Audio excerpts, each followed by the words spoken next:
Makasih Mas Abraham. Assalamualaikum warahmatullahi wabarakatuh. Yang saya hormati guru-guru saya, sahabat-sahabat semua yang hadir.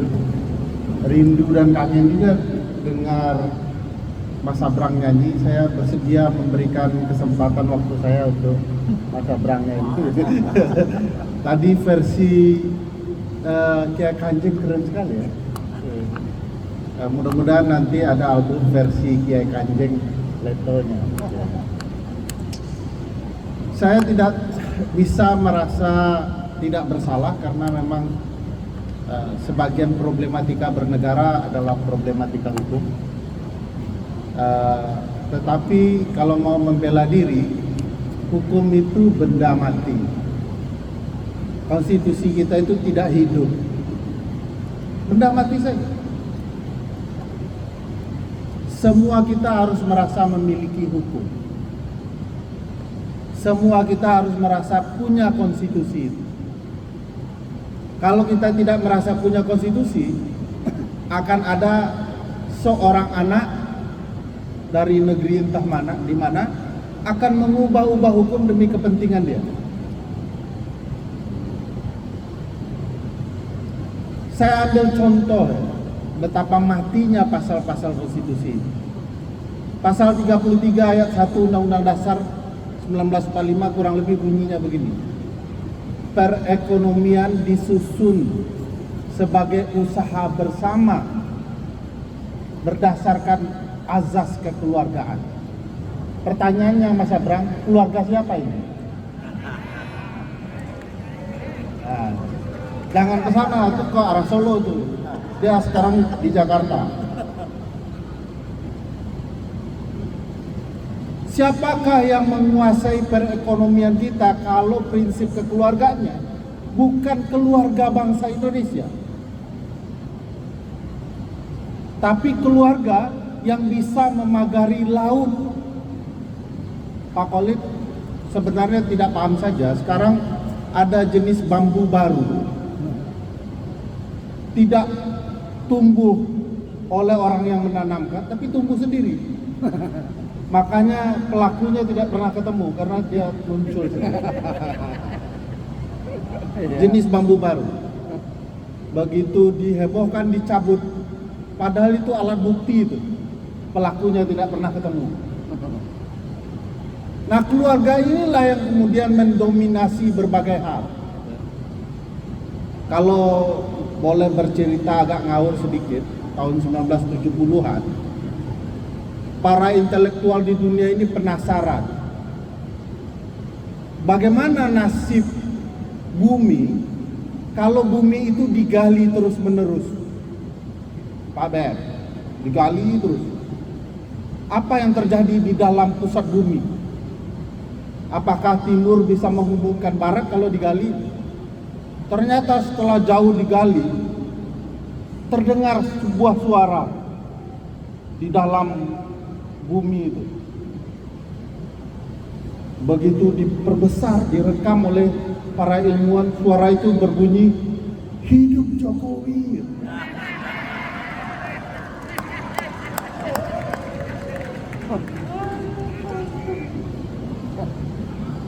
Saya juga tidak habis mengerti kenapa keluarga ini begitu diagung-agungkan. Coba sebut apa betul prestasinya bagi rakyat Indonesia. Kenapa buzzer begitu nyaman melindungi keluarga ini? Apa prestasinya?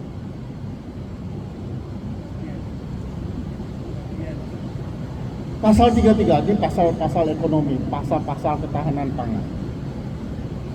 Pasal 33 ayat 3-nya bilang bumi, air, dan kekayaan yang ada di dalam, yang dikandung di dalamnya dikuasai negara, kuasai oleh negara, dipergunakan sebesar-besarnya untuk kemakmuran rakyat. Mohon maaf kita ini sudah merasa makmur, Bu. Lalu sejak kapan kita merdeka? Kenapa kemakmuran itu tidak hinggap di diri kita? Kenapa ada orang yang bisa beli laut saking makmurnya? Coba saya tanya ibu bapak sekalian, mohon maaf, kalau ada duit di kantong atau di bank, mau nggak uang itu dipakai untuk beli laut? Nggak mau kita, mending beli tanah.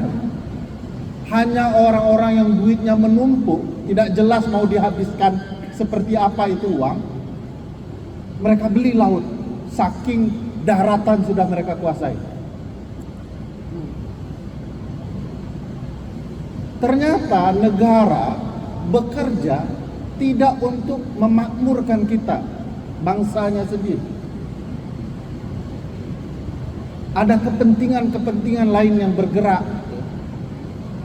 Itu sebabnya saya tidak terlalu yakin dengan Pak Presiden hari ini akan memberikan perubahan bermakna kalau dia takut menegakkan kebenaran, atau bisa kita katakan sama sekali tidak punya niat untuk menyentuh pelaku-pelaku kejahatan di Republik ini. Tidak ada niat.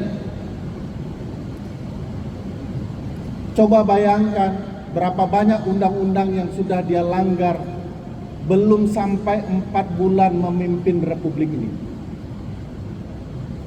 Ibu bapak tahu enggak bahwa Mayor Teddy yang ganteng menurut ibu-ibu itu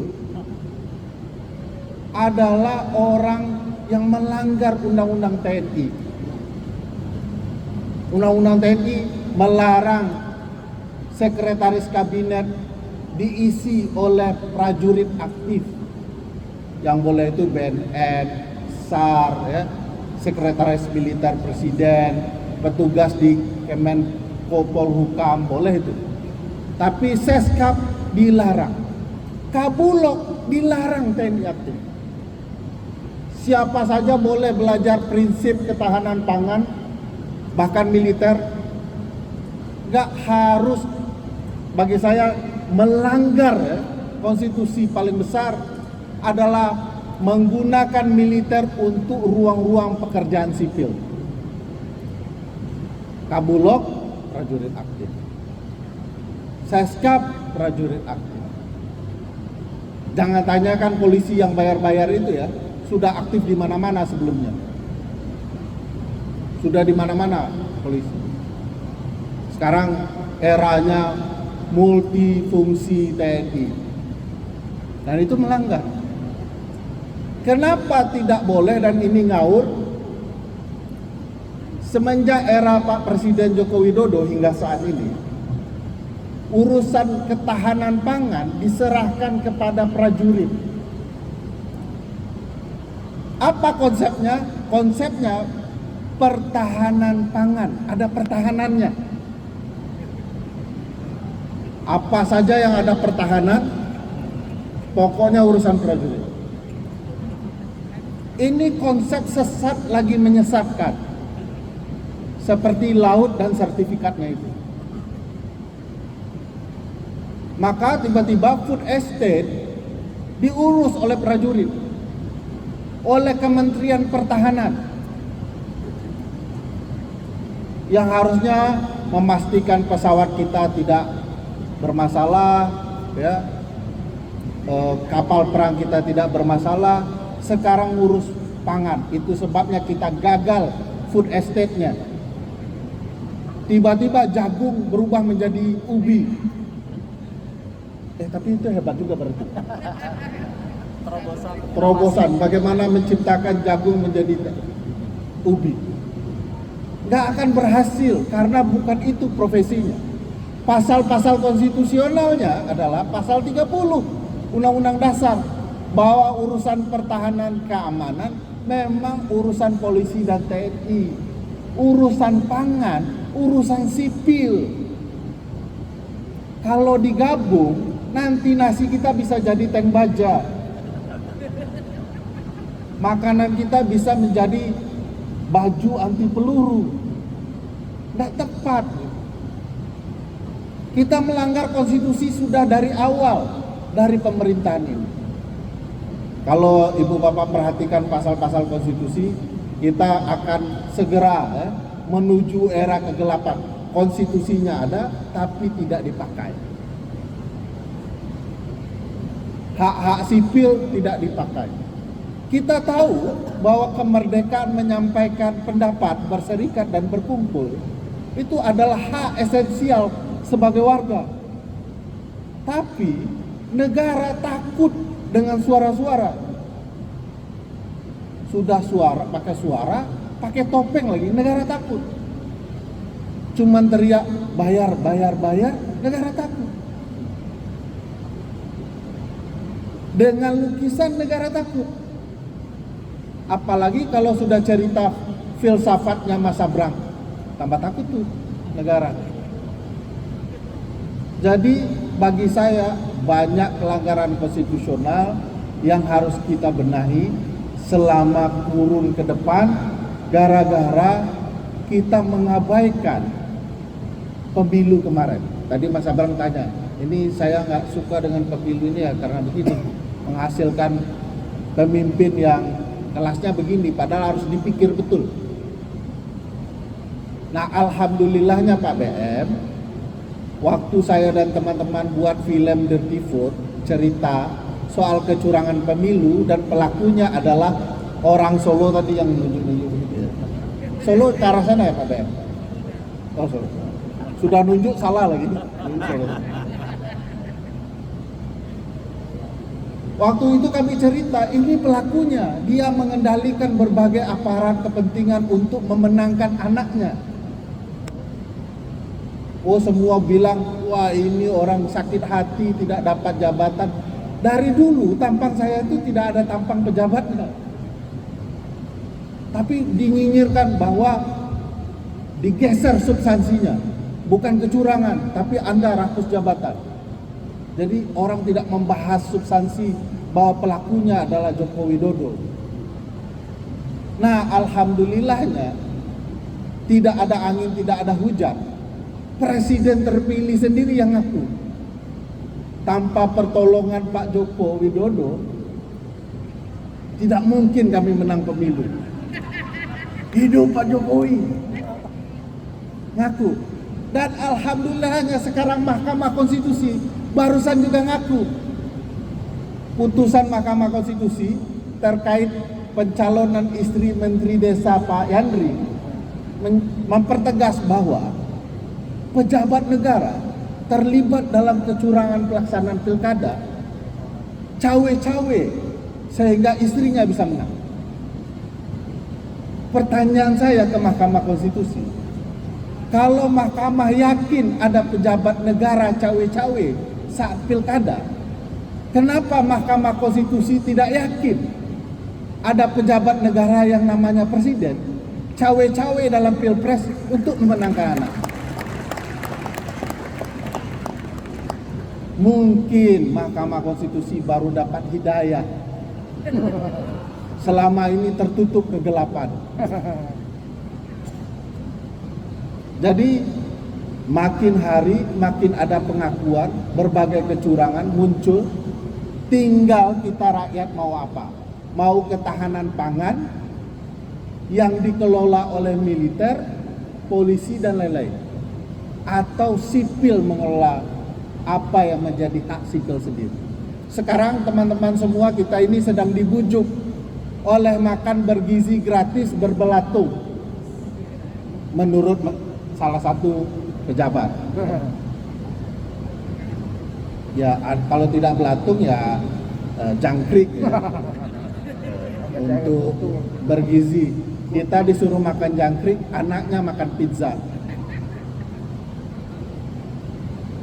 Kita sedang dibujuk dana efisiensi. Sebenarnya kata efisiensi keuangan negara tidak tepat. Undang-undang keuangan negara sudah memerintahkan dari awal pejabat itu pakai uang negara harus efisien.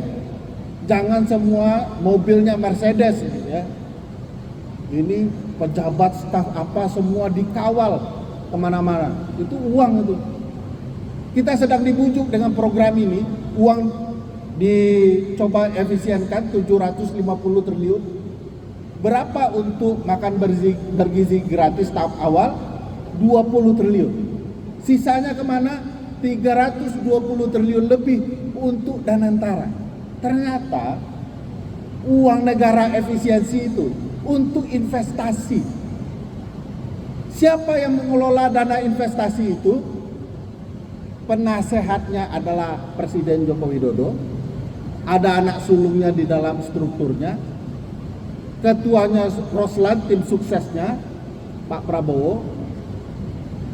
Ada direkturnya orang Minang, teman Pak BM makan teh talua di Minangkabau, Doni Oskaria. Lalu direktur berikutnya adalah menantunya LBP, Pandu Sahrir. Satu keluarga ada di dalam bisnis investasi yang dikatakan sebagai efisiensi anggaran ini. Artinya mereka betul-betul mematuhi kehendak Undang-Undang Dasar 1945 pasal 33 bahwa ekonomi disusun sebagai usaha bersama dengan memperhatikan azas kekeluargaan Joko Widodo. Sekian, terima kasih.